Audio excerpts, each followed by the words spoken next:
Donc on va se cadrer comme ça. Salut les petites loutres, je vous retrouve aujourd'hui pour une vidéo courte, rapide, dans laquelle j'avais envie de vous présenter 5 livres qui sortent en septembre et qui me font trop envie. Je vais d'office craquer pour eux à un moment donné, mais j'avais envie de vous les présenter aujourd'hui. N'hésitez pas à me dire en commentaire quel est l'achat que vous allez réaliser en ce mois de septembre. C'est parti!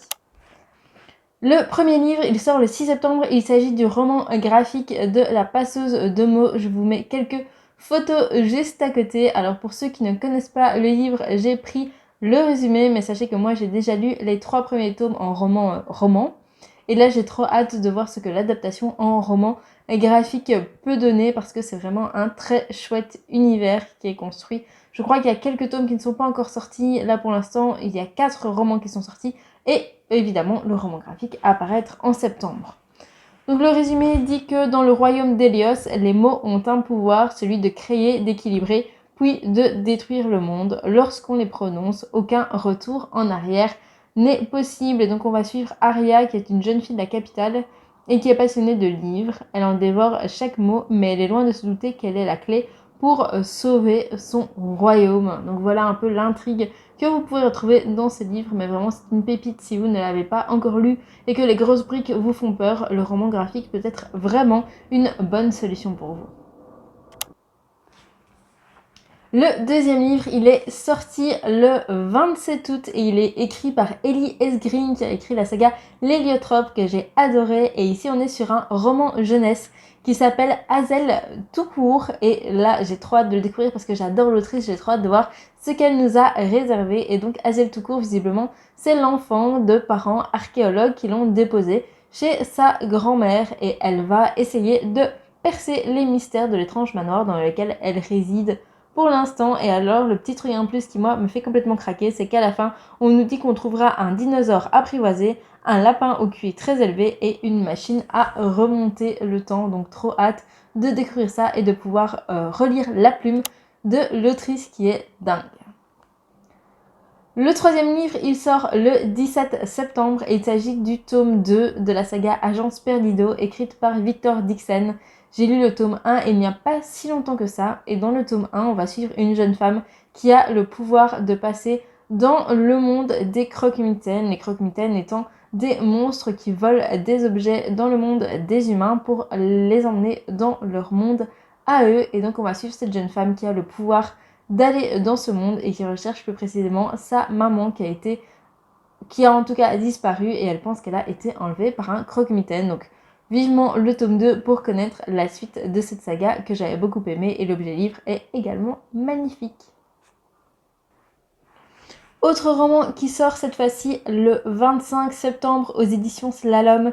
Il s'agit du livre Les Encens, écrit par, je cherche le nom de l'autrice parce que j'ai du mal à prononcer, écrit par Maureen Desmailles. Je connais pas du tout, mais la couverture est beaucoup trop canon et le résumé est beaucoup trop intriguant, puisqu'on nous dit que dans ce roman, on va suivre une jeune fille qui s'appelle Charlie et dont chaque moment, chaque émotion de la vie est marquée par son odeur. C'est un pouvoir qui est très rare et elle veut absolument en faire son métier. C'est pour ça qu'elle va intégrer un prestigieux institut. Mais tout va basculer lorsque ses parents vont lui couper les vivres. Heureusement, elle va être repérée par un professeur charismatique, brillant et exigeant qui va lui offrir de financer ses études. Mais la jeune femme, elle va visiblement se retrouver dans un piège, puisque ce n'est pas tant son don qui l'intéresse, mais bien le sang de la jeune femme. Bref, ultra intriguant. Ça a l'air super innovant comme univers et ça me tente à mort.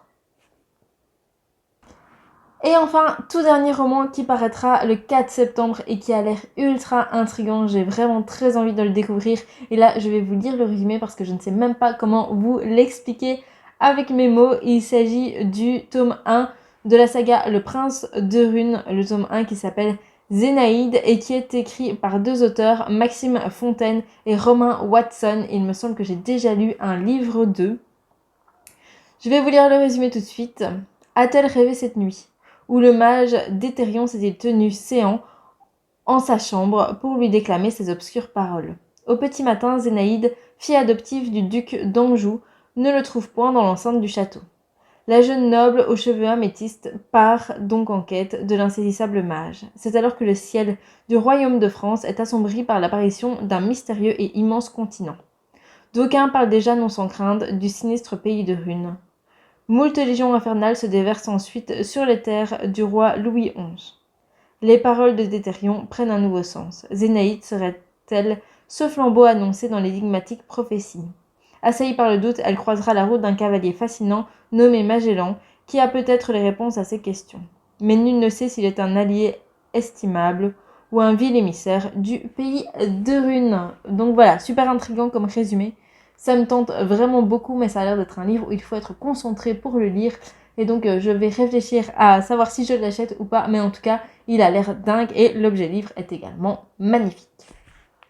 Voilà qui clôture ma sélection pour le mois de septembre. N'hésitez pas à me dire en commentaire ce que vous avez prévu de lire pour ce mois, si vous avez prévu de craquer en librairie ou pas. Et si la vidéo vous a plu, n'hésitez pas à vous abonner à ma chaîne et mettre un petit j'aime. Et en attendant, moi, je vous embrasse et je vous dis à la semaine prochaine.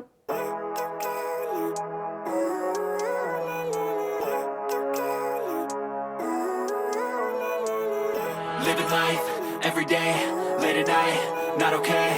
All I want, and I pray, all I need are some better days. Fuck